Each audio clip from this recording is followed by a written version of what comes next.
Good morning. It is Sunday, not just any Sunday. It is officially the last Sunday. Oh, there we go. Hey, Katrina, right below me Hey, there. good morning. You shocked me out of my slumbers here. We are. This is the last Sunday of June. Thank God June is over. It is the beginning of the summer of safety. We are currently possibly at war in the Middle East, things of that sort. But the good news is July is coming. July means apple pie, America, and 710 coming up. So things are going to get better. And we're just going to get into that and a whole bunch of great stuff now on the rotation.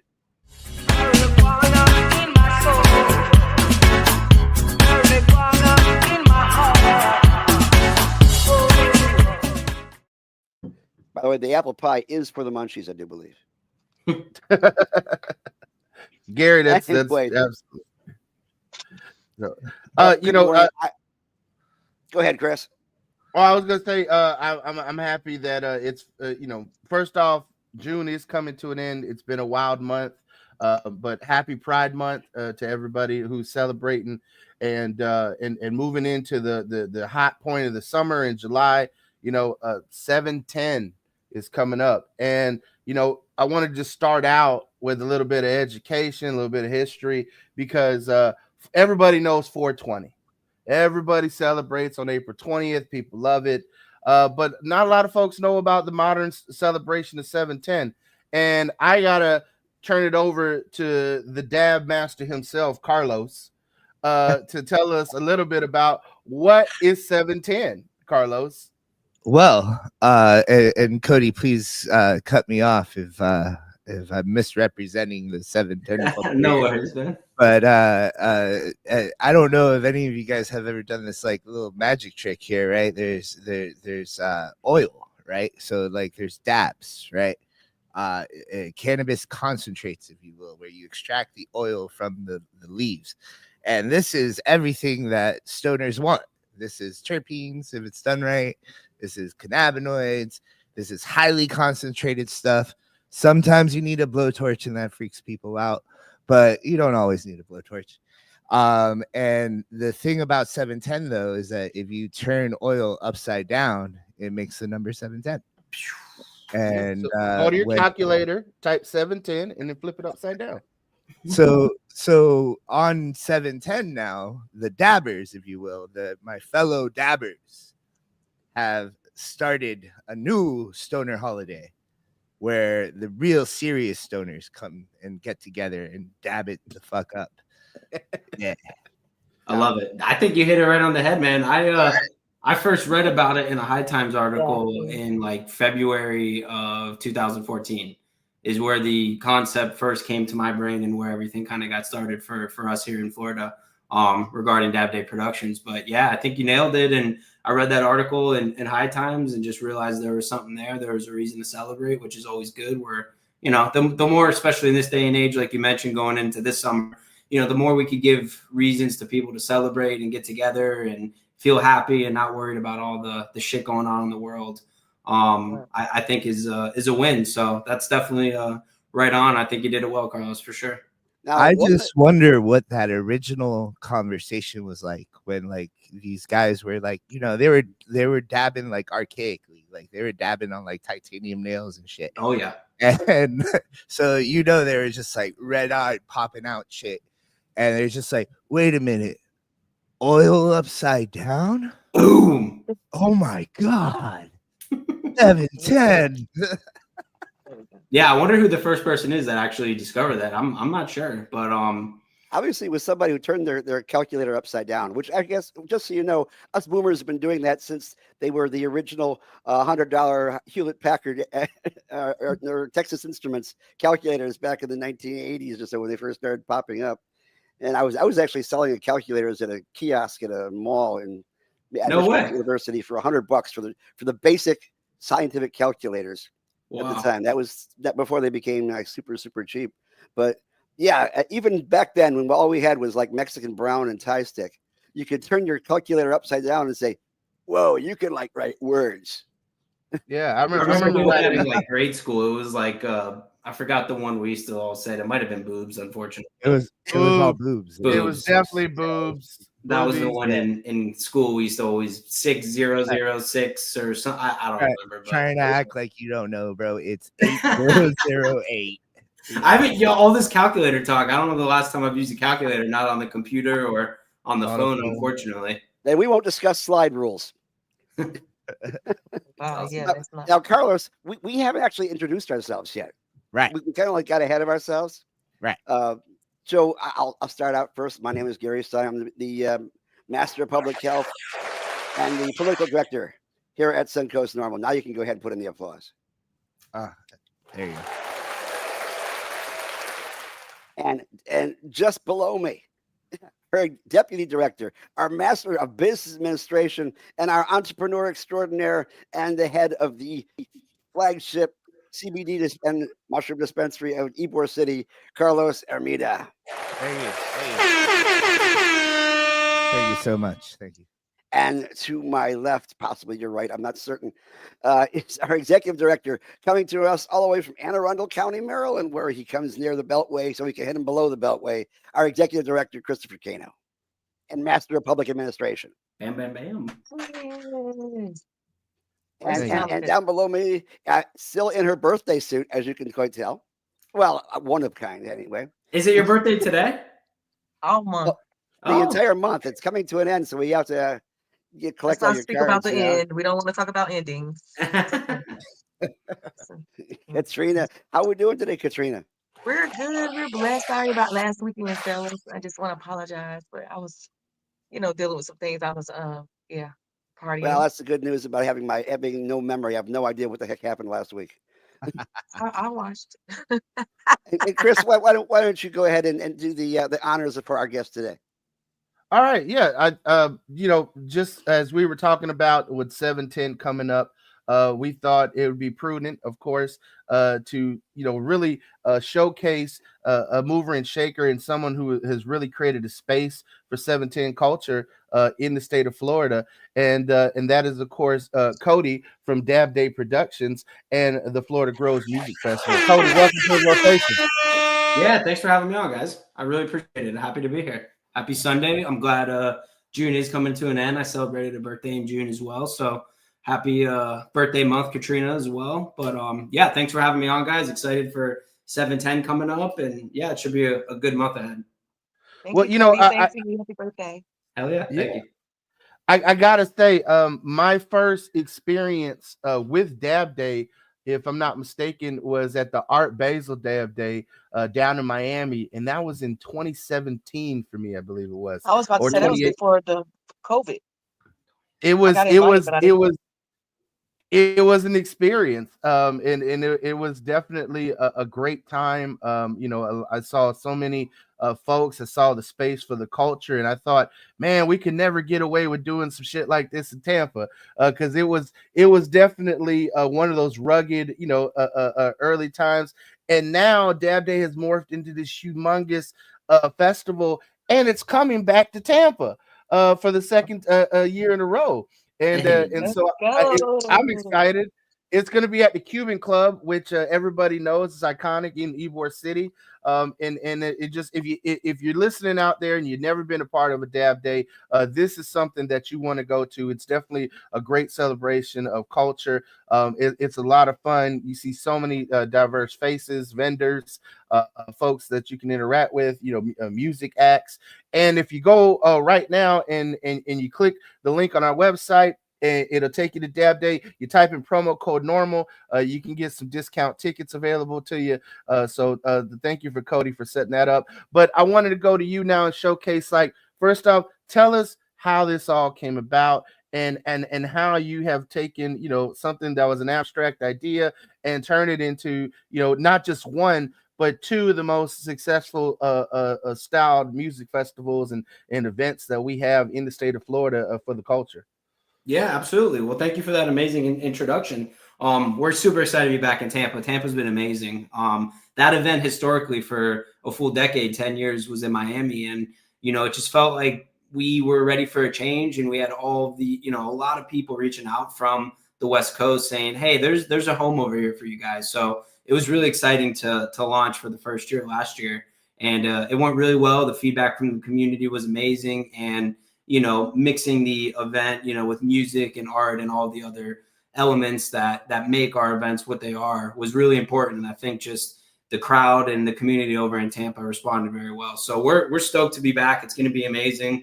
Everybody cross their fingers for great weather. That event is primarily outdoors, which it's one of the only ones we do where 90% of it is outdoors. But that venue is, like you said, iconic. But yeah, I mean, to take a step back, a quick overview. I'll try to be quick with how everything got started. I was in college in 2014, a freshman, and I just got done playing football, and I kind of felt like my time playing football and sports was coming to an end, and was just looking for the next thing that, I could just do full time and just give myself towards. And I wouldn't even say I always had a drive to bring people together necessarily. I was never the party thrower or anything like that. But something did just feel different at that time. I don't know what it was, or even where the confidence or, the idea came about to get people together. But I just remember reading that High Times article in my college dorm room with a boatload of cannabis and all kind of other extracurriculars around me. And yeah, I read that article and just decided, hey, there's something here. There's an idea. Everybody knows about 420. I don't want to say it's played out by any means, but, there just seemed to be something else, a new idea with this whole 710 oil combination. And yeah, just had the idea to throw a party essentially and to get people together. And I come from an art background. I was a graffiti artist for quite a few years. I still am. And because of that, I knew a lot of people in Miami and had a lot of connections of just movers and shakers, whether it be photographers or artists or glass blowers or even a venue. So yeah, I mean, I had this idea, read that High Times article, decided, hey, I'm gonna throw a party. Luckily, I knew a couple people to call. The first person I called was Digi Dave. Shout out to Dave. He's a good friend of mine, and helped a lot in these beginning days to really create something and be in touch with the culture. But reached out to Dave and said, hey man, what do you think of this idea? Dave is a connoisseur of cannabis, if you guys aren't aware, and he was always showing me the newest and greatest things around the plan and how to smoke it. I remember driving around gas station to gas station to find particular types of papers with him. If they didn't have them here, we're going to another one till we find it. So he really, introduced me to this idea of connoisseurism, I guess, in the cannabis space. But yeah, gave him a shout and asked him if he happened to know any venues. And he did know a venue. We rented the venue at that time. I think it cost $250 for this art gallery. From there, contacted my art peeps, my graphic designers that I knew at Cushy Gigs, which is a creative firm and down in Miami. And the tie-in there is that the founders of Cushy Gigs are also graffiti writers, and we're in a big graffiti crew together. So it's kind of just a funny call out to just mention that art and graffiti itself is actually what really gave birth to all of this. And if you guys come to our events or even just kind of pay attention to the brands, you definitely know that art really is at the center of everything we do, for sure. But yeah, I had this idea, called Dave, got the logo going. This was right when Instagram was kind of starting. So threw an Instagram page out there, came up with the Tin Man as a very appropriate, I guess, mascot, you could say. Came up with the logo, and yeah, we have that original poster for the first one ever. I don't remember the exact date. It might have fallen on 7/10. It might have not in 2014.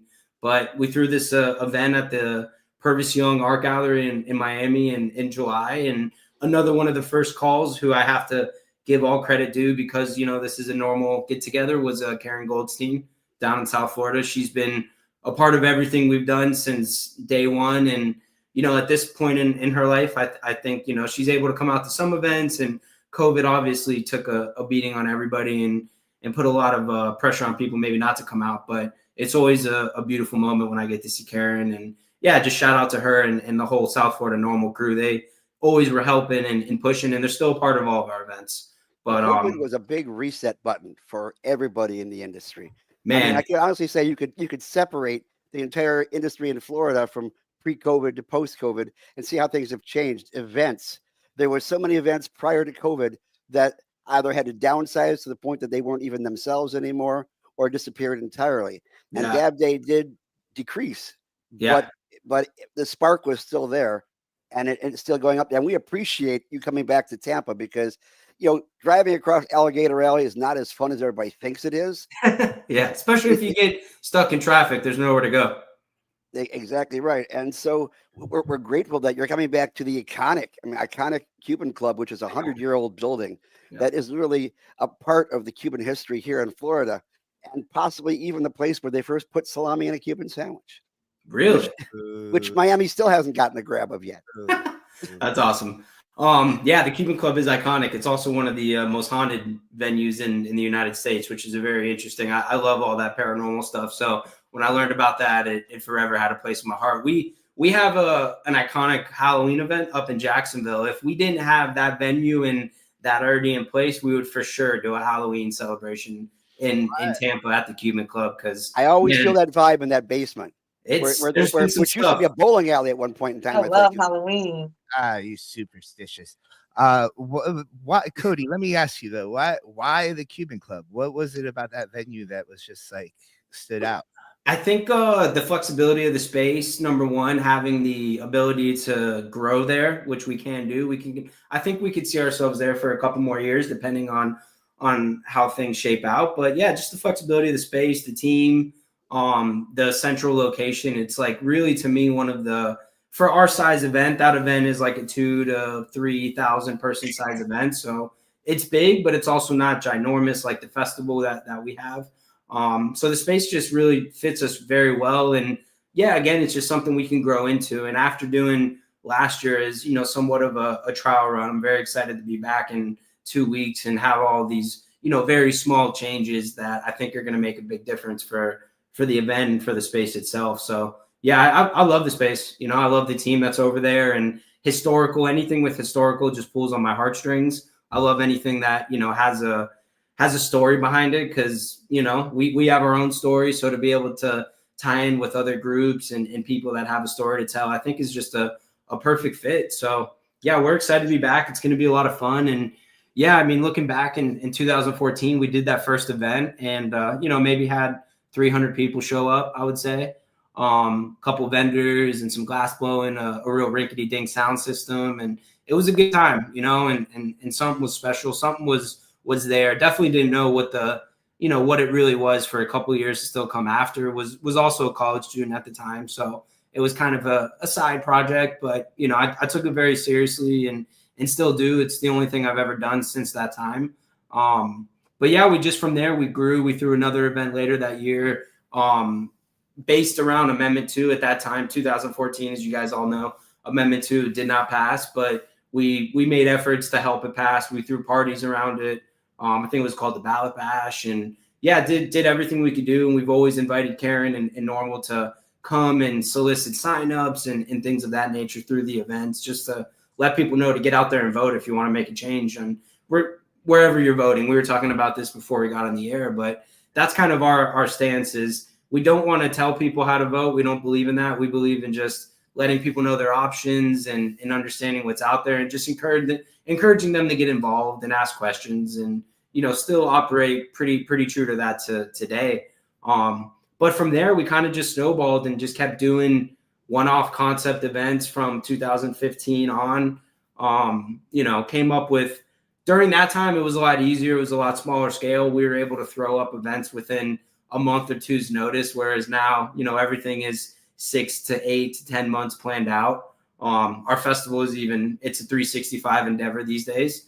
But yeah, it was a lot of fun to just see at that stage everything growing together, and to see the reaction of people's faces. It's still to this day is my favorite. The thing I take away the most is if someone hasn't been to an event like this before, to come in and to just feel whatever that feeling is that they feel, whether it's freedom or acceptance or community or just general love. I love that, and that gets me going, and it's a lot of fun. But from that period, from 2014 upwards to COVID, as we were just talking about, I think it was just really just trial and error and just being out there, staying active. And we did a lot of different events, primarily all in Miami. I think in 2018 or so, we launched in Gainesville, and that was a lot of fun. That was unique. We worked with a another legendary newer venue called the Heartwood Soundstage. And we did 2 editions there back-to-back years, I think 18 and 19. A lot of fun, great community there. And then, I would say the big transition was in 2019. I was getting ready to graduate college. I was going to do my master's degree. And, after looking back after the last couple of years of what we've done and, the support, the community, and also just looking forward to my life and career ambitions, I wanted to scale and I wanted to see, is this actually something, or is this something where, we just had fun with and it's time, its course has run its end, I would say.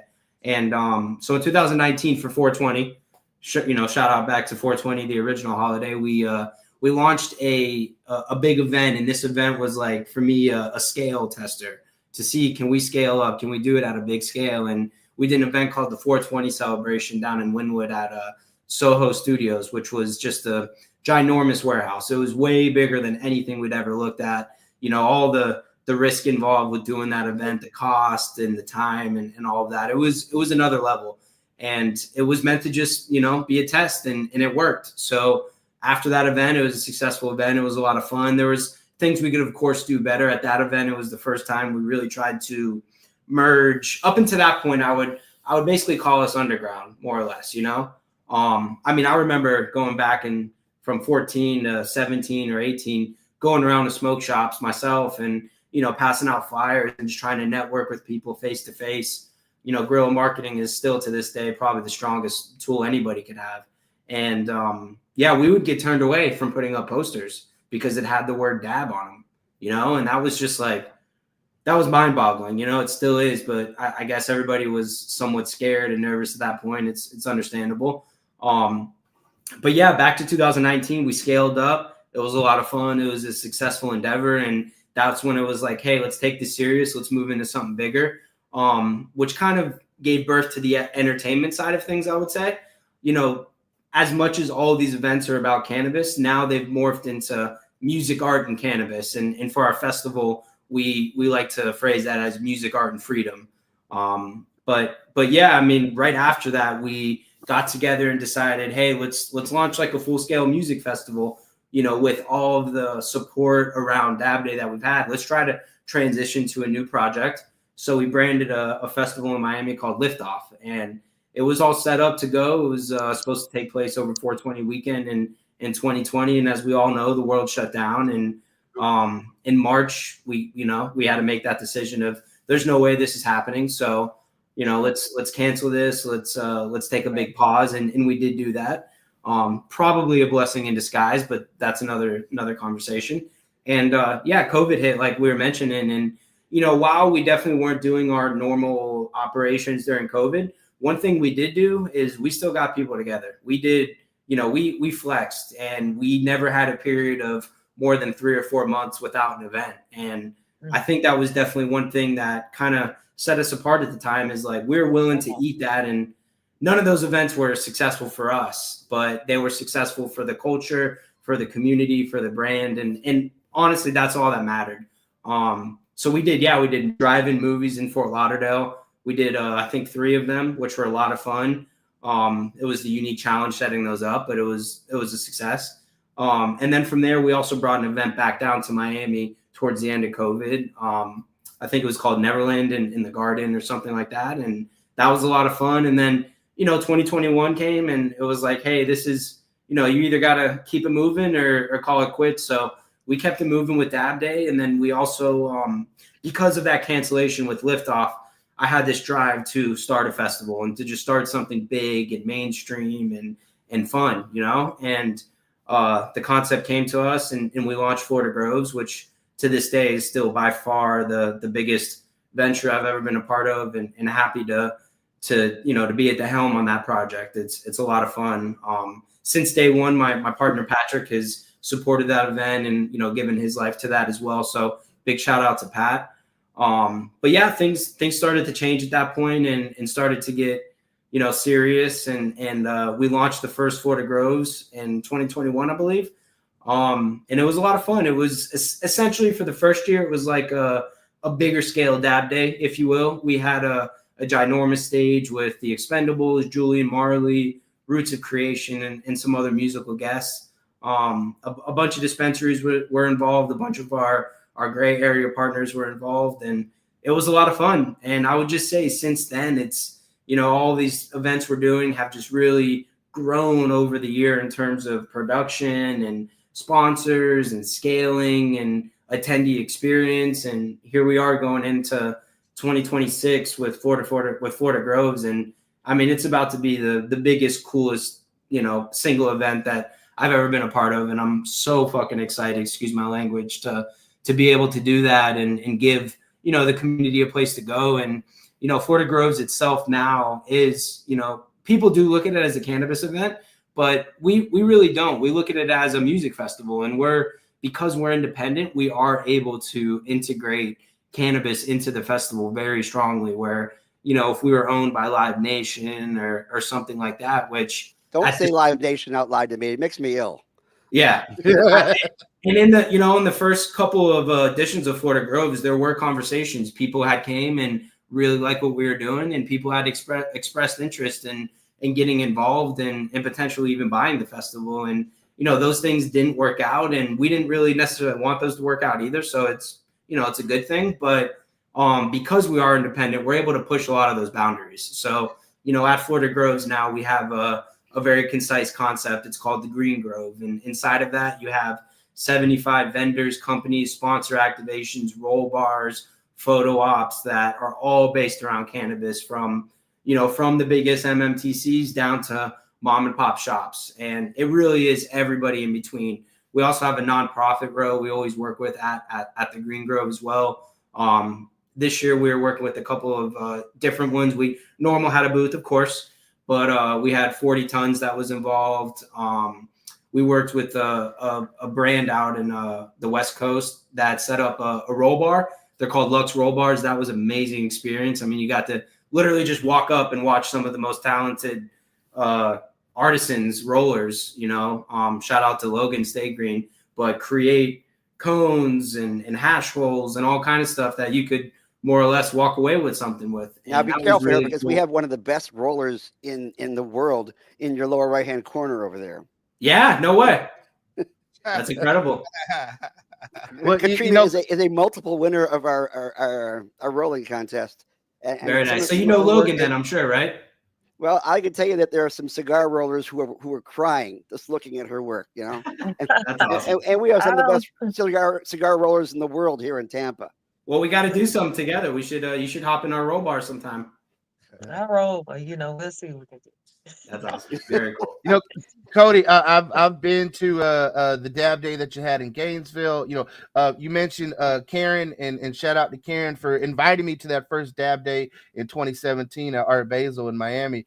And that's where I first, got to get on the radar of like, wow, this is really an amazing event. And if I'm not mistaken, I think I met you down at a conference at Fort Lauderdale. That we had booths next to each other back in 2018, and just to see the work that you've put in. So many people out there in the ether will have a gripe or criticize about one thing or another thing, but you are someone who has rolled up the sleeves, put in the work, and really created a space for the culture. And I just got to say, man, my hat's off to you of everything you've accomplished.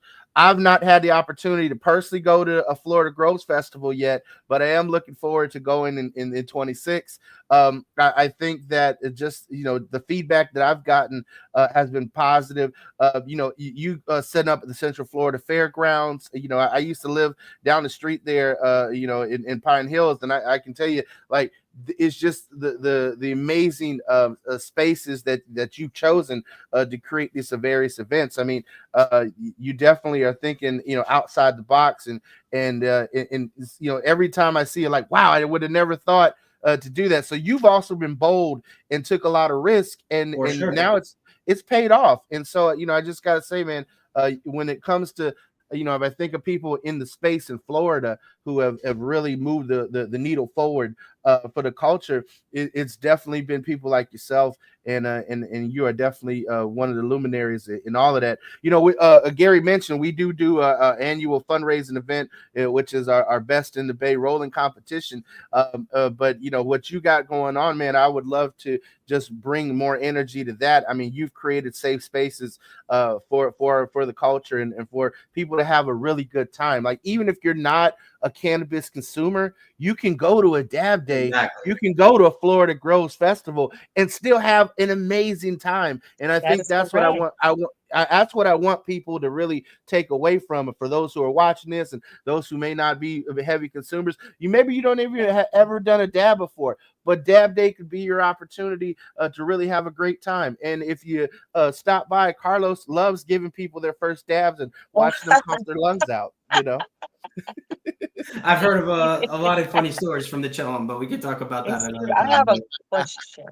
I have a that's question or awesome. two, Yeah. really quick. All right, so really quick. So Kobe, good shit. How about that? Good stuff that you have Thank going you. on. Thanks for being a part of the community. We really, really need more invites. Okay, let me just throw that on out there. So put us in, coach. All right. So really quick, let me ask you. This is kind of probably personal, but going to those dabs and those art basils and things like that. Do you know a Jeff Elkins at dope quotes? I'm not sure. I would probably have to look at my inbox, my email. These are the things that he does. He's a very dope person. He's been inviting me to art basils for like the last, I want to say about 8 years. That hat is And sick. yeah, so this is definitely custom made. I love Yeah. custom made stuff. But yeah, I love Baby Boo, and a lot of people don't catch on to certain things, but I don't know if you guys can see that with that spell, right? With the Florida Yeah. Marlins. Yeah, he's a really dope with quotes and stuff like this. I just thought maybe you knew Jeff, and dope Maybe quotes not, because but I'd love to work with them. I'd love to do some custom oh one-offs like that. man, Yeah, you got to definitely check them out really definitely quick. I'm will. telling you, when you get it's called Dope Quotes. That's everybody. He's really a fan of cannabis. That's another person that I'm going to talk to get here, but very very good guy. And one more thing, really quick about the vendors. What kind of type of vendors do you look for at these shows, or what vendors do you allow? Yeah, I mean, I think it's changing always depending on the event, but it used to be a system of we're going out there in the early years and just soliciting as many people and businesses and gray area people that we can to communicate with, get them interested. One of my favorite things to do is to connect with the brand or a company, and maybe they're hesitant at first to get involved or to pay a vendor fee or to get involved as a sponsorship or anything like that. I love just sending them tickets, just getting them into the event, because Right, right. one thing I feel like we've done a good job at, if you've been to our events and enjoy them at least, is if you come and you're there, you experience it, like you get it, whatever it is, whatever the feeling is, 9 times out of 10, the feedback is always positive. People always want to get involved. So to answer your question, in the early years, it was a lot of solicitation and cold outreach and phone calls and in person showing up out of nowhere and things like that. But nowadays it definitely looks a little bit different. We have systems in place. We have application processes. We have Right. individuals on the team that, that's really just their job, is to go through everything and identify good fits, maybe potentially not good fits and things like that.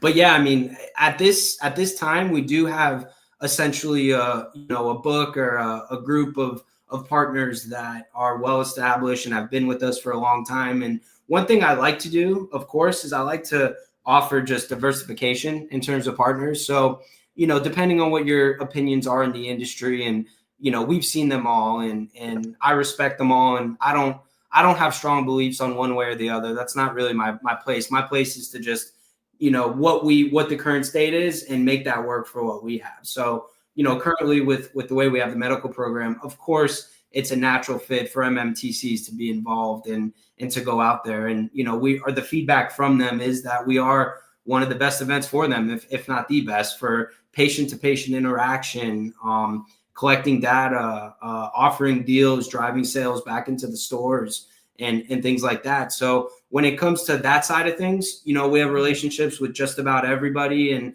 those relationships are constantly changing. Unfortunately, that's also the status quo in this industry. Is it does feel like there's a lot of turnaround and a lot of people coming in and out of their positions, but we Okay. just like to keep an open mind and feel out what everybody's going on, and to understand budgets and how we could help them fit in and what we could do for them. I mean, it's great, of course, if someone's willing to come in and buy into our event, support the event.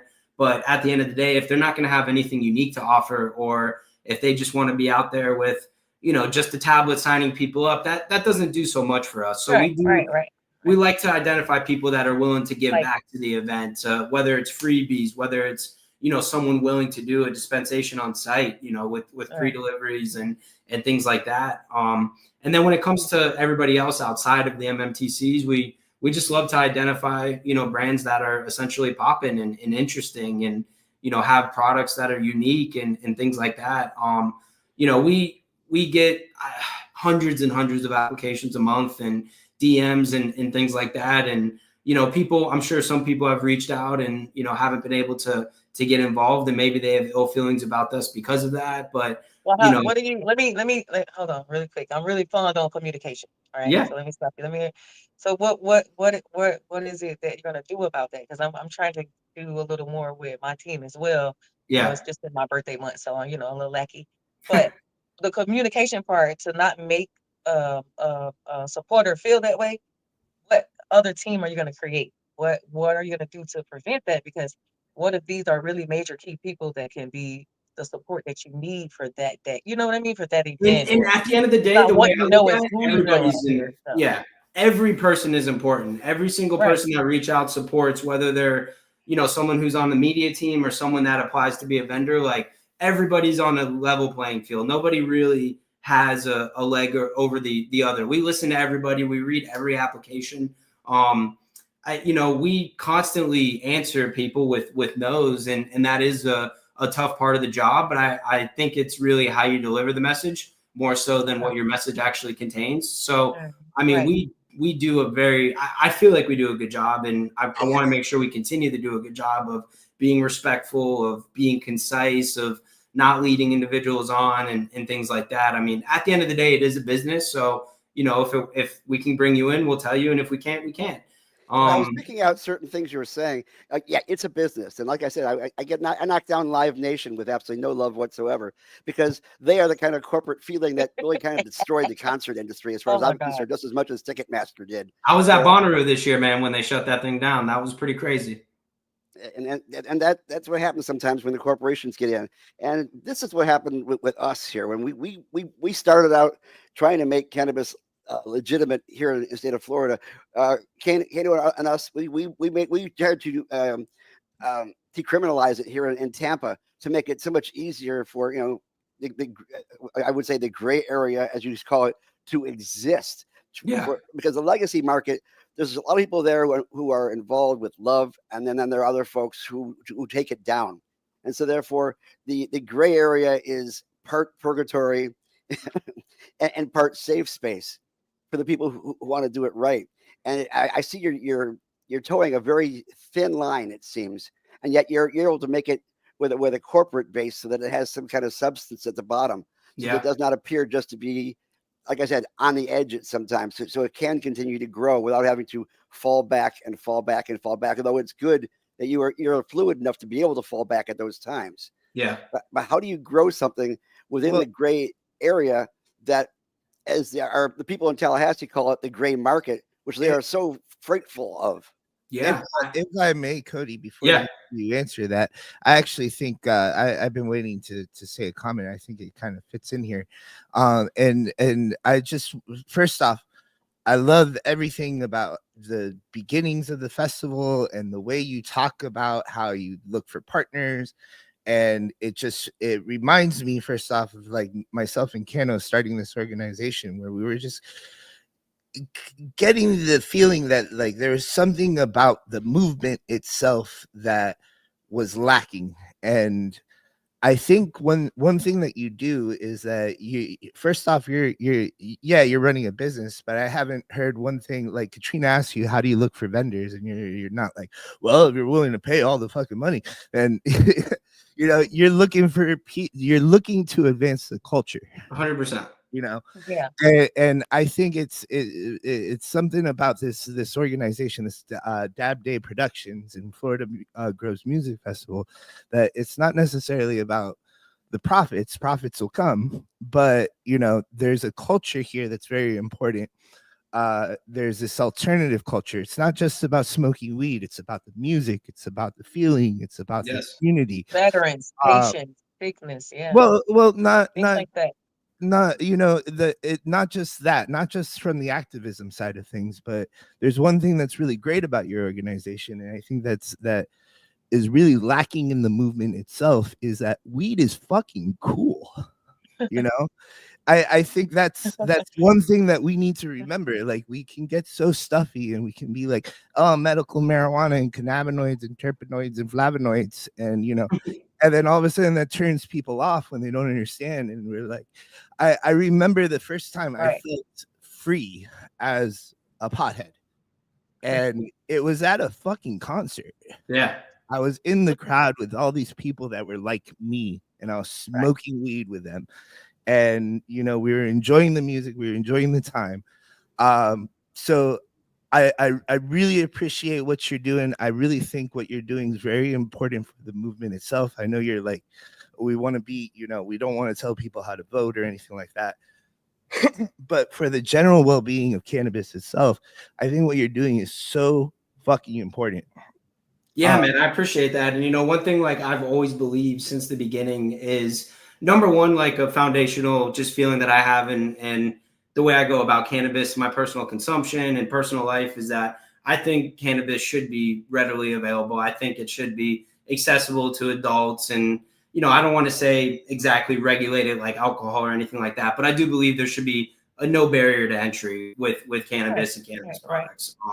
And that freedom feeling you expressed at a concert is, generally speaking, the feeling that when the people do come to our event for the first time, that's that feeling that they get being there. And that feeling is what drives us. That's important. And, one big thing here is with the shift to Florida Groves, which, just for clarity's sake, it's a completely separate entity. And it has its, it's crazy to say, but it's quadrupled or 10 times what Dab Day ever has been in a matter of a couple of years. But there's a lot of attributing factors to that. But with that festival, even more broad than cannabis. And this is what's really kind of led me to this, like, just love, peace, love, and community kind of feeling, is at the festival, whether you're a cannabis user or not, you can feel that just based off the music, off of the art, based off your interaction with the people that are giving you the wristbands, based off of security interactions. Like, and to also get back to kind of your question, Gary, I believe it's all how you present yourself and how you present what you're doing. And, since day one, we've taken this very seriously, and we do. And, while it is all fun and games when you're there, but at the end of the day, for us, it's not. It's a serious endeavor. And I've devoted now 12 years of my life to this, and if I died tomorrow, this would be something that hopefully would be talked about at my funeral. And I love that.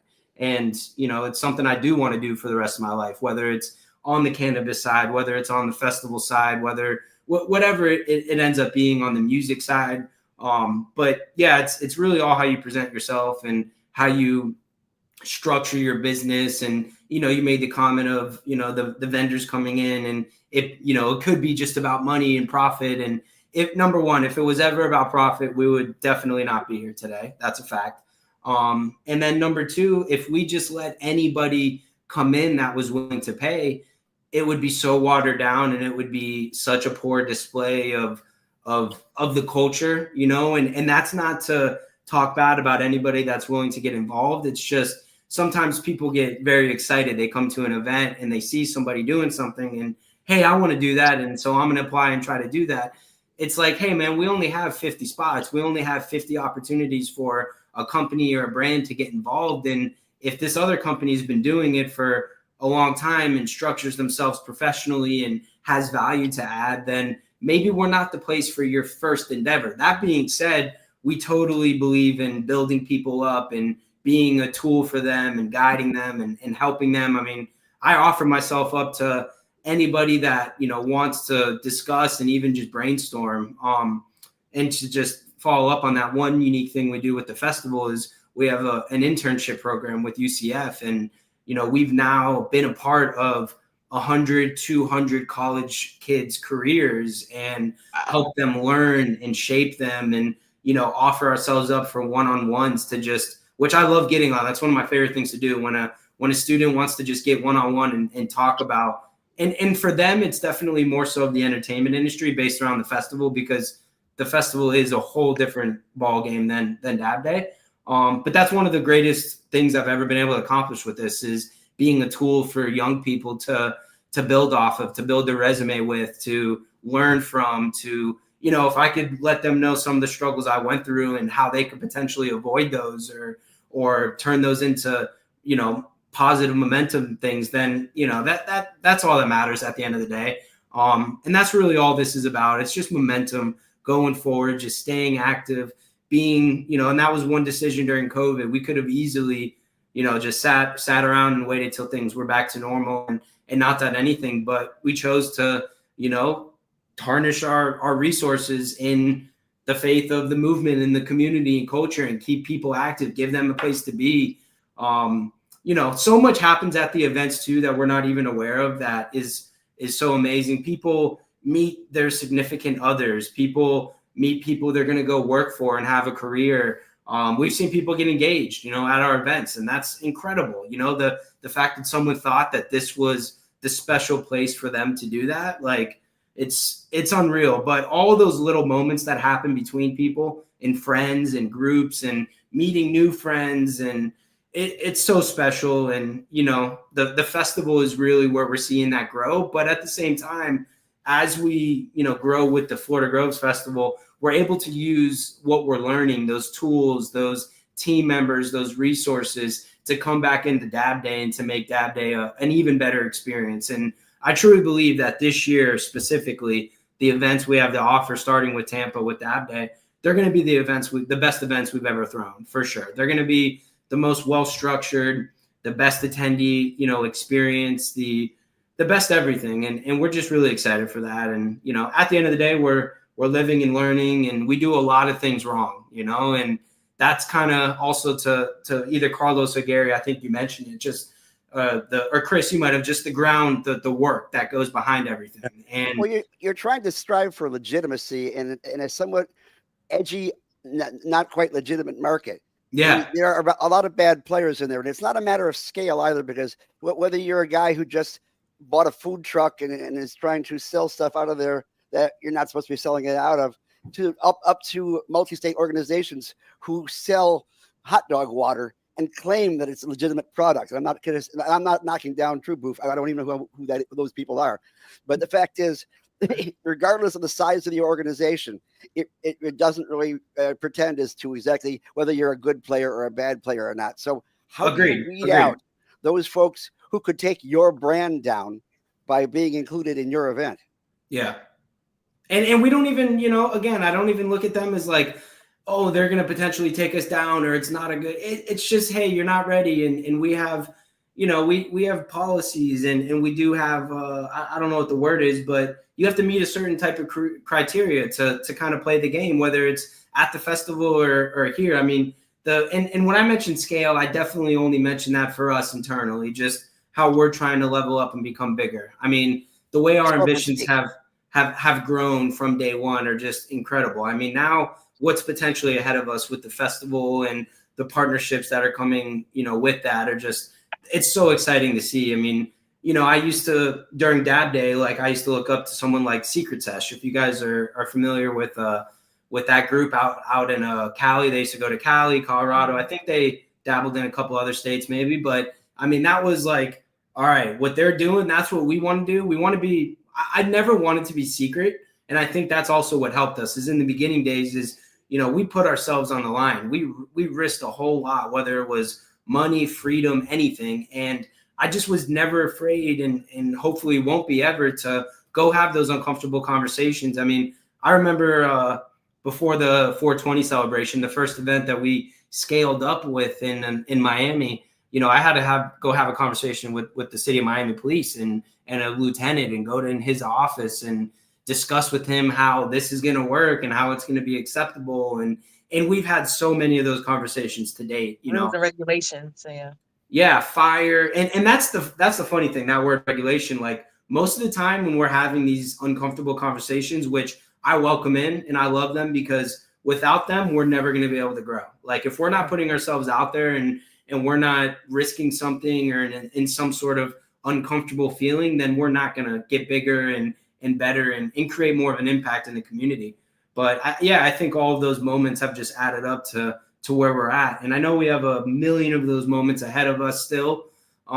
They just change, you know, the scale of things has changed. And, you know, now, for instance, I never would have thought this, but right now, the majority of my time currently is being spent on our Florida Groves Music Festival in 2026. And that time right now is being spent around talent. And what I mean by that is the musicians that are going to headline it, because it is a music festival and we're trying to get into that market, which is highly competitive. And like you mentioned, Gary, Live Nation and companies like that, they Insomniac, they have a strangle on the marketplace. They have millions, billions of dollars. They have all the resources. They have the logistics. They have the relationships that make something independent like us kind of an anomaly. And it kind of sucks, because it's a tough place to be in, but it's also a blessing, because then we can do the things we want to do, like push the cannabis movement forward and things like that, which they would never touch. Right. So while it's hard and try and tough at times, it's also the biggest blessing ever, is being fully independent, because we can essentially do what we want to do. And, you know, how we do it comes back to us. There's no one else to blame or put, you know, liability on other than myself. And I wear that proudly, and we're happy to be in that position, and couldn't do any of it at the end of the day without the supporters and really the attendees. You know, the attendees are the ones that make all of this possible. If no one showed up, then no one would care. No one would want to come back. But people show up, have an amazing time, spread the word, take photos, take content, post about it, tell other people about it. And it's kind of just a cycle. And to see how that cycle is evolving is it's really fun. It's really special. How Well, we're getting close to the end of our period, but I do want to get my first question before those guys ask theirs. I am curious how you're going to use the Cuban Club space, because I love the Cuban Club. One of my first speaking engagements in this industry was right there in that big ass auditorium. Yep. You have the auditorium, you have the parking lot out back, you have the third floor. How are you going to be using that space for Dab Day this coming 12th? Yeah, so what we do at that space is they have their own back lot back there, like you mentioned. Most of the time, it's only that back space. What we've done is we actually use the space next door as well. So it creates basically double or triple the size of the parking lot. So really that outdoor lot is the majority of the festival. And then we use the cantina space, which is the first floor where you guys mentioned the bowling alley, I think used to be in the earlier days. I think it was even a swimming pool at some point. It's a wedding venue too. Yeah. But we use that downstairs cantina space as well for this year we have Goldflower, who's coming in to sponsor like a lounge in there. So that'll be an air conditioning relief for people. There's also a bar. There'll be a second DJ set up. There'll also be a Frick Frack Blackjack, which is a really fun, just, you know, nothing to do with cannabis. It's really just a activation. You can go play blackjack for anything other than cash. I mean, you could show up with a pendant and you could walk away with jerseys and footballs and this, and it's a really fun, high energy, just activity for attendees to do. But in the parking lot also, just to wrap that up, is we'll have a bunch of the sponsor activations out there. Vendor activations will be out there. Our check-in is on the gate. We have our big DJ set up against the wall, which is a stage that I've just built and kind of crafted. It's a lot of fun. It's the only event we do where we actually like build the stage from scratch. You know, a lot of the other events, we either bring in a big mobile stage or, you know, maybe they have a setup. But for this one particularly, because of last year, and this is that whole idea of, you know, tough situations lead to better outcomes. our production partner had a problem and they couldn't make it with their bus. They had a bus that's a DJ setup. So it was the week of the show, had to conceptualize a affordable stage build out. So we did that last year. This year, we're going to tighten that up and just continue to build on it. But out there'll also be live art activations. We have, I think, 6 to 9 murals taking place. We have 5 to 10 glass blowers that'll be blowing glass. Food, obviously. Who are the glass blowers? Right now, I know it's Sarah Mack that's kind of leading the charge. Nice. Very cool. She's bringing in a few. I don't have the names in front of me, but all of them we are friends with. We've worked on multi events together. It's a great group of people, and every event we go to. As an owner of a glass gallery in Ybor City, that is the right person to have. But yeah, Sarah's awesome. We worked with her in the past for events. So you are checking all the boxes for being the top tier professionals in this space, and we appreciate that, Cody. Absolutely, man. It's our duty. It's what we're supposed to do, and glass artists have always been a part of it since day one. The first event we had Willie Ramos wore glass down in Miami, was our first glass blower, and since then glass blowing has not been a part of the event. And at Florida Groves, I even like to throw up the flag and kind of pat ourselves on the back that I think we are the largest glass blowing demonstration in the East Coast. And who are their musicians? Who are going to be on the stage? This year, our headlining DJ act is No Good. And then we have a DJ called Effin. We have Charlotte's Web, Zoska. Batascat is actually opening it up, which I'm very excited for. I've connected with him prior, but it'll be really fun to bring in a local guy. I'm excited on him.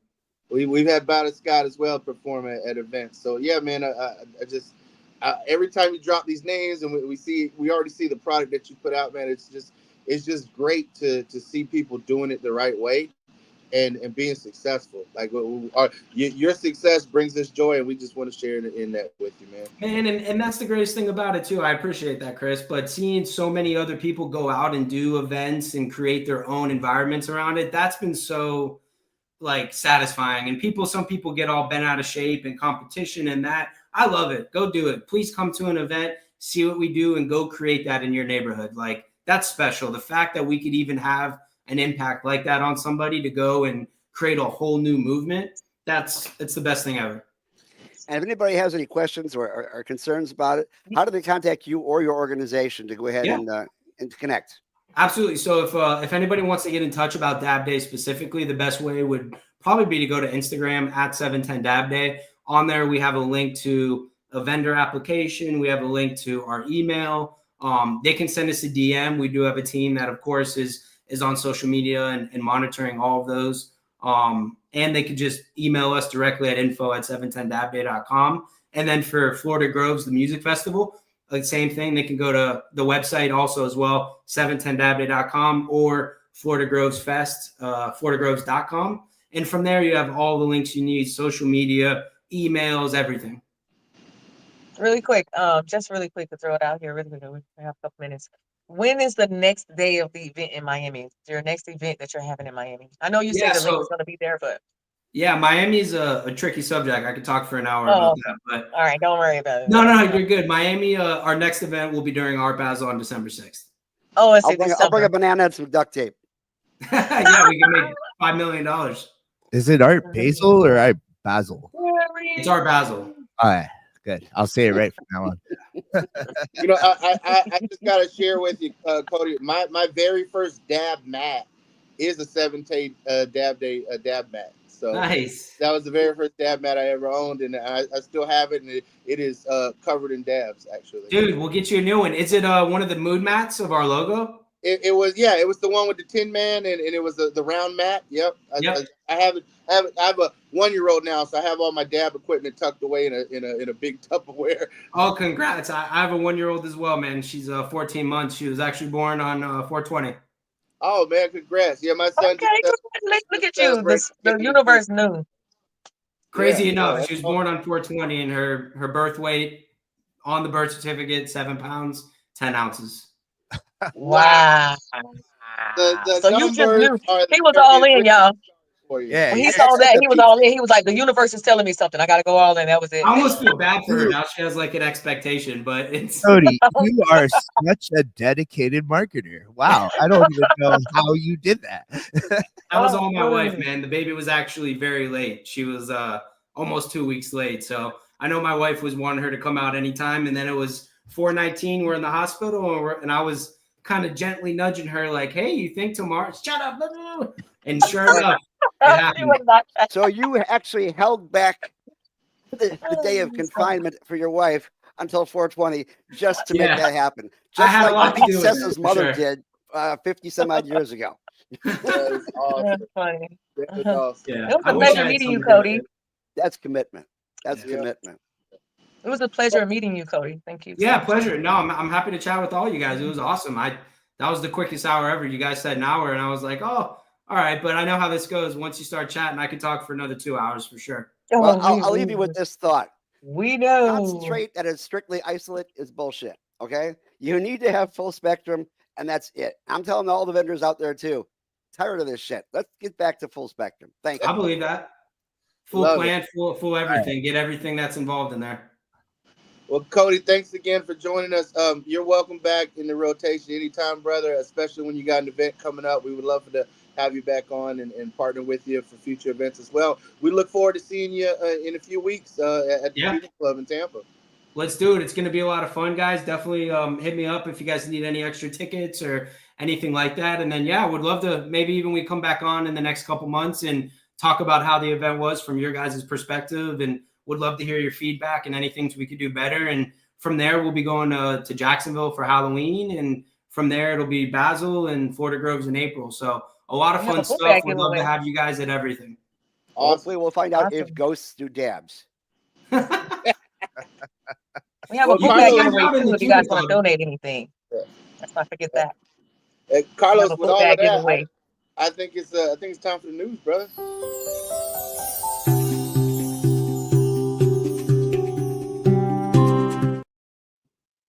I'm going to stay on if that's cool. Is that all right with you guys? Absolutely.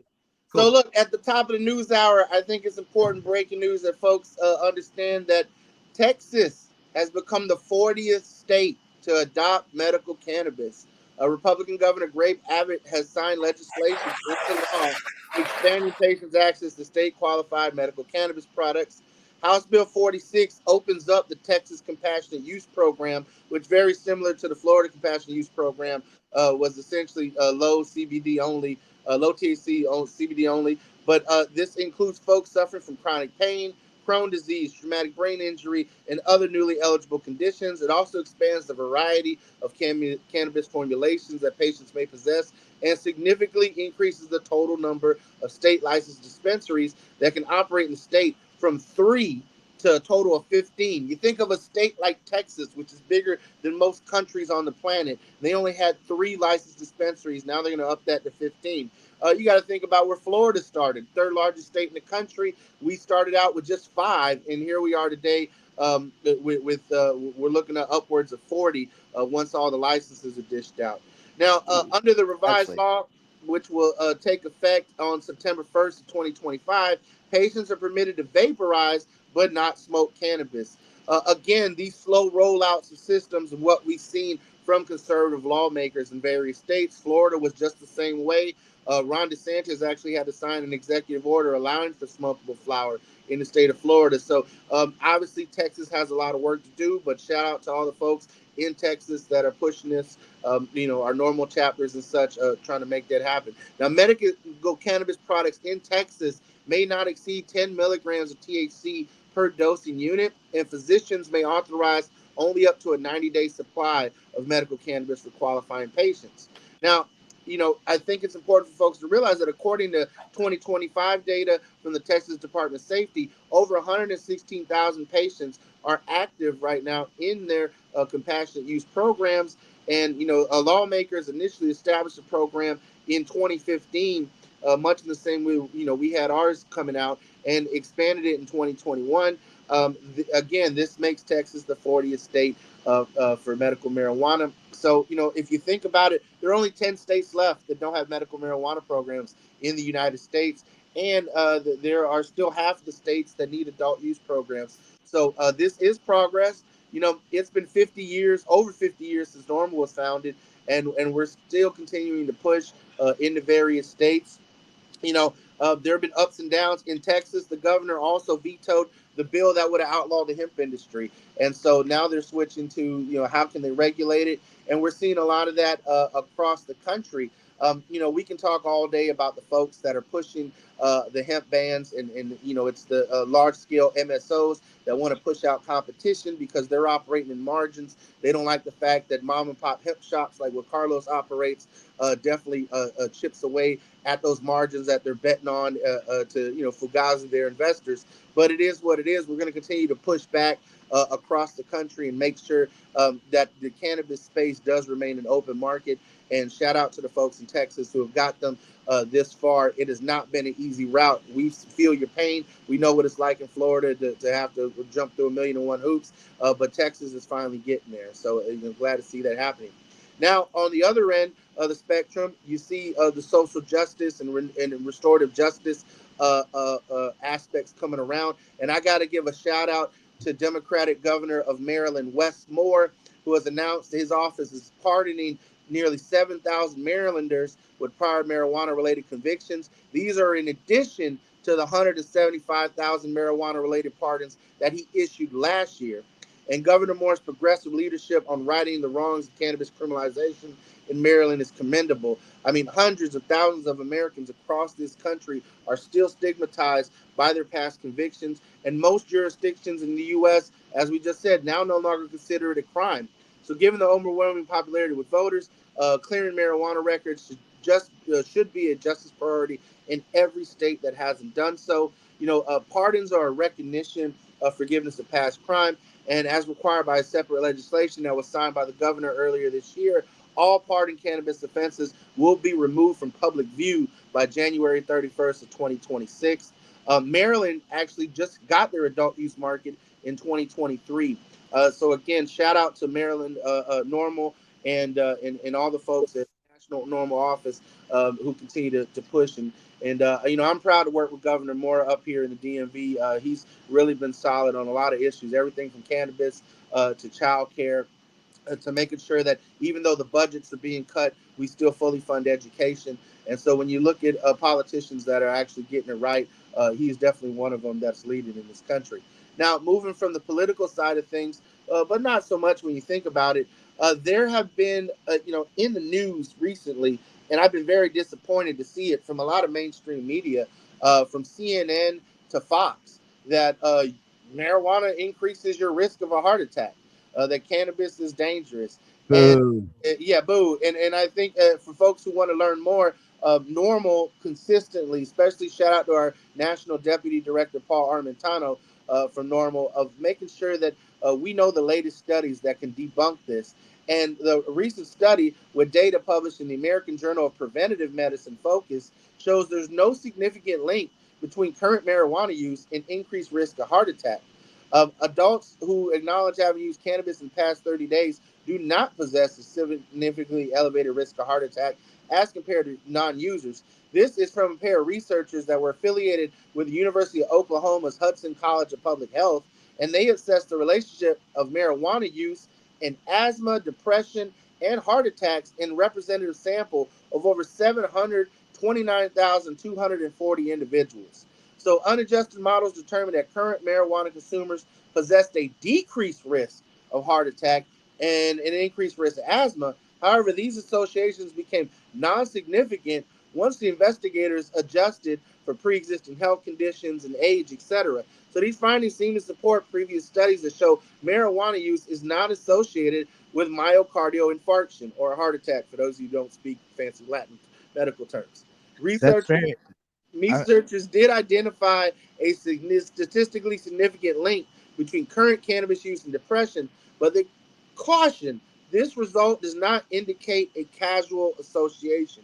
You know what I got to say is that if you're the type of person who you need cannabis in your life, it's a medical thing for you, then there probably is something other than the cannabis. Like the cannabis is the treatment, the cannabis is the vitamin. whatever you're experiencing is causing you to be depressed, whether that's, issues that you're having at home, mental health issues that you're suffering from.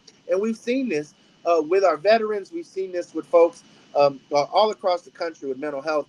And cannabis really can help folks get to a better space and a better headspace. And I think it's important for folks to also realize right now we're in the midst of the federal budget fights in Congress, and they're actually moving legislation through the U.S. Congress and the House right now to allow VA doctors to recommend medical cannabis, which is something that we really need to continue to press on. But at the same time, the Trump administration is wanting to pull essentially the rider, which has protected medical cannabis systems from being raided in the budget. So there is good and bad in this budget. I know I was out there protesting this week in 110-degree heat because they want to strip close to $1 billion in Medicaid funding and get rid of food stamps for anyone over the age of 8. So the budget bill as it stands is a really shitty bill, and there's a lot to be said about what's happening in Congress. And so I think that when folks look at the medical applications of cannabis, every single day we keep seeing more and more research coming out validating its medical. And I want to read a study that just really came out, a case study that was published in Current Issues in Pharmacy and Medical Sciences showed a case report that the topical applications of hemp seed oil mitigates eczema symptoms. For those of you out there with bad skin, having major skin issues, psoriasis, eczema, Polish researchers have reported on an eczema patient's progress after using cannabis seed oil topically for 3 months. The patient applied the oil once daily prior to going to sleep. And, quote, in our observational study, regular 3-month application of emulsion-based cannabis sativa oil considerably reduced inflammation, erythema, pruritus, xerosis, and scaling of the skin, soothing excoriations, and liquefaction, which is hardening of the skin, as the study's authors concluded. A prior observational study similarly reported a topical application of plant-derived cannabinoids, CBD and CBG, reduced itching and other related symptoms in eczema patients. Look, if you got eczema out there, you need access to it. Carlos, I know you have a variety of products, lotions, and such. I mean, What's the hell, name of it? um, there's tons of different ones. No, you said no. Real quick, I know you're into the news. You said hemp cannabis oils. My hemp daughter has oil. Yeah. So hemp seed. basically, they said that you could have CBD, CBG oils, any hemp derived, any cannabis derived oil. Right. Okay. As Gary put out, as long as it's not an isolate, the full spectrum stuff has the entourage effect. It works. There's also a lot of terpenes and essential oils that are beneficial in the cannabis plant. So all in all, if you're suffering from a skin condition, cannabis Carlos. is definitely an option. And I would say this: Carlos actually gave me a topical for my mom's dog, and it actually caused a skin cancer to fall right off her face. Wow. And so this is a dog. What? Look, I've had I dogs. didn't know that. Yeah, and all of my dogs have passed away for other conditions. And this little shitty Dachshund, which is 17 years old, just won't die because of her regimen of RSO and topicals. And so I got to tell you that it definitely is something that if it's helping the dog, you can just imagine how it's helping us. And again, going on to continue the last news story here, Normal is going to continue to debunk cannabis potency myths. There's a lot going around. This originally started in the UK, that high potency cannabis can make you crazy. And it is something that the Harry Anslinger and the Bureau of Narcotics back in the 1930s lobbied Congress and pushed its first forever ban on cannabis. And I think it's important to realize, right there in Ybor City, with Victor Licata murdered his family, as a schizophrenic, he was utilizing cannabis to help mitigate his symptoms. When he didn't have his medicine, when there was a drought in the city, he went crazy. He killed his family. But because they found a little bit of shake in his sock drawer, the Federal Bureau of Narcotics was able to use that as their basis for the movie Reefer Madness, and really push this Reefer Madness. And if you ever are curious about what's going on with cannabis and how you can really go at that uncle who's uninformed at Thanksgiving dinner, you can visit normal.org. we will continue to push and set the record straight. On setting the record straight first, the availability of high potency cannabis products is not a phenomenon that's unique to today's state legal market. In fact, more potent products like hash have always been available. Uh, it's just like, in high potency strains and such, and cultivars have been available. Gary mentioned the Thai stick that they used to smoke in the 70s. Man, it's tied to a stick. Yeah, and typically when folks have higher strength cannabis, they tend to actually ingest lesser quantities of it. And people self titrate and they figure out what's right for them. What's messed up though is that in an era where there's a market and you have MSOs that are all about making money, they don't mind the THC caps. They don't mind cracking down on dosing, because that just means you got to go buy more from them to get the same effects. And that is always going to be, that profit motivator is always going to, sometimes put the consumer at cross purposes with the industry. And normal, we are always consumer first. That's why we were founded, and that's what we're going to continue to do, is look out for the consumer. The second point I want to make is that high potency cannabis products do not dominate the state legal market. In fact, retail sales records from legal states show that most consumers tend to prefer and gravitate towards lesser strength products. People actually want milder, they don't want to be stuck. People want to be able to function. And for those folks who are actually in pain, those folks who are with chronic debilitating conditions, actually being locked into a couch, falling asleep, sleeping for 18 hours, that's part of the healing process. If you're going through cancer, then taking high dose RSO and being stuck for 12 hours and resting and letting your body heal itself is what you need. And I think that's lost on a lot of these politicians and the reefer madness folks as well. And the third point I want to make is that unlike alcohol, which is readily available in varying potencies, from Everclear to non-alcoholic O'Doul's, right? There are high potency formulations, like absinthe and such. THC is incapable of causing a lethal overdose, regardless of its potency or the quantity consumed. So you are not going to die, regardless of how potent or how much. Now, if you take a dab from Carlos and it is a little too hot, you may feel like you're going to die. You will cough your lungs out, but you are not going to die. And at the end of that, when you finally catch your breath, I'll be like, but did you die though? Yeah, good marketing for Carlos, Chris. Look, all in all, team, that's the normal news for this week. Continue to visit normal.org. Visit suncoastnormal.org to stay up with the latest. Tune into the rotation each and every Sunday as we bring you some of the amazing guests. We got some great guests lined up. Shout out to Cody and Dab Day Productions. Check out 710 Dab Day. Visit 710 Dab Day. Visit their website. Get your tickets. You can click the link on our homepage at suncoastnormal.org. Type in your promo code NORMAL so you can get your discount on the tickets. It's going to be an amazing time on Saturday, July the 12th, at the Cuban Club in Ybor City. I'm very excited for us to be a part of it, and Suncoast Normal to definitely have a spot there. And thank you to Cody for creating that space for us and just being a partner with Normal from the get-go and from jump. It's been amazing to have that part of the culture. And again, we are only as strong as our membership. So as you see the ticker down at the bottom of the screen, become a member of Suncoast Normal by visiting our membership page. You can pay your dues through there, through the PayPal. You get a discount at Chillum, of course. You get free admission to all of our Suncoast Normal events, as well as a Suncoast Normal member. And you're supporting the movement, which is amazing. Also, on our homepage, if you ever need a doctor's recommendation for medical cannabis in Florida, you can visit our business partners there and get your doctor's recommendation.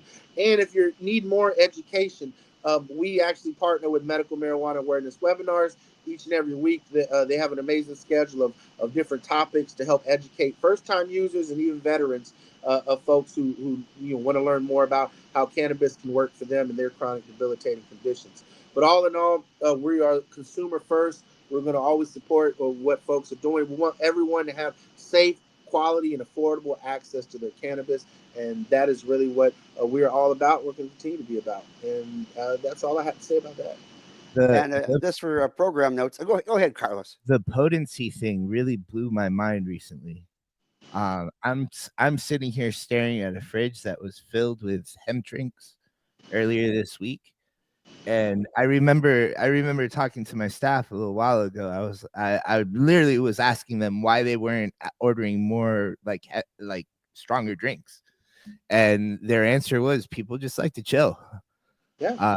People just like the 10 milligram drink and sit back and sip and relax and just chill. So it was filled with drinks earlier this week, and now I see 4 10 milligram drinks because it's just been cleaned out this weekend, and the shelf of the 50 milligram drinks is just packed. Wow. So something's going on out there where there's people that are, you know, smoking cannabis or consuming cannabis and not trying to overdo it. But if you are trying to overdo it, that's not that big of a deal either, because people are different. Yo, like honestly, you want to go to a bar to have a good time and not spend the rest of the night hanging over the toilet, right? And this is I'm really happy Cody is still here. Why would people want to dab over smoking weed? Man, that's a great question, dude. I don't know. I was a big dabber personally, and I fell off that train a couple years back. And, you know, I think it's for maybe the immediate feeling. I mean, you know how it is. You take a dab and it's just like, boom, right away. I don't know. I can tell you why I like dabbing over smoking weed, and it's honestly it's just more effective. Yeah, more effective. I have ADHD. You know, my brain works differently than other people, and my brain specifically calls for that type of regimen. The drinks, man, the drinks are taking off. Yeah. It's crazy to see. It's wild to see, actually. And I personally, I like the 5 or 10ers at most. The 20, 30, 40, 50s, I don't even know how it's possible. But I think there's also something hopefully happening where people that aren't in this scene or aren't regular consumers of cannabis are now open to trying it with the drinks. I hope that's going to be the direction that this goes. I mean, that's why I would think, you know, all these ABCs and Total Wine is carrying them. Yeah. Hopefully we bring in more people into this and they could understand how this is a better route than alcohol. Funny that you mentioned that, Cody. The owner of Total Wine and Spirits is a former Maryland Congressman, David Trone. He lost his bid for the U.S. Senate here in Maryland. But just to that is, that there are, essentially folks who are making boatloads of money on this. But then on the other end of the spectrum, there are still people in jail for trying to make money on this. You know, and I just wanted to again shout out Governor Moore. The sign there the whole now he's all right. Well, Chris, to hell with the pen. Get Wes Moore on this show. We've been talking about this for a while. Gary, I have sent multiple inquiries. Trust me, he is a very busy man, but I'm continuing to push to get him on the show. And I'm glad you mentioned that because we have Senator Carlos Guillermo Smith coming up on the show in a couple weeks to debrief the Florida legislative session.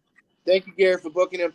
And we have the co-chair of the National Congressional Cannabis Caucus, Congresswoman Dana Titus from Nevada, coming on the show in a few weeks. And for this fall, we've already booked Ann Druyan, who is Carl Sagan's wife. And for those folks who enjoy Cosmos and Carl Sagan. So we have some amazing guests coming up on the rotation over the next few weeks and over the next few months. So again, tune in each and every Sunday at 11 a.m. Eastern Time live across Facebook, YouTube, X, Twitch, and even Instagram Live. And if you yourself have a business or an event and you want to be a part of this, reach out to us, info@suncoastnormal.org. Hit us up on our website, subscribe on YouTube, and follow us on our Instagram page, which has been reactivated. Obviously, Meta has 1,000,001 hoops to jump through these days when you're promoting things. We have always been bad boys and rebels, and it gets you banned on social media when you do that. So we've had to start from scratch, but that's okay because we know the community loves us, and we'll be back in no time.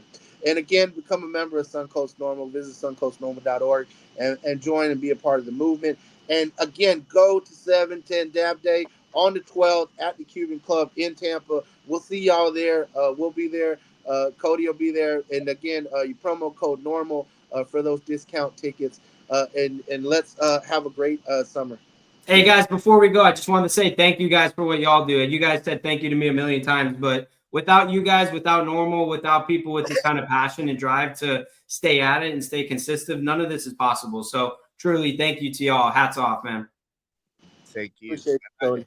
Everybody. Peace.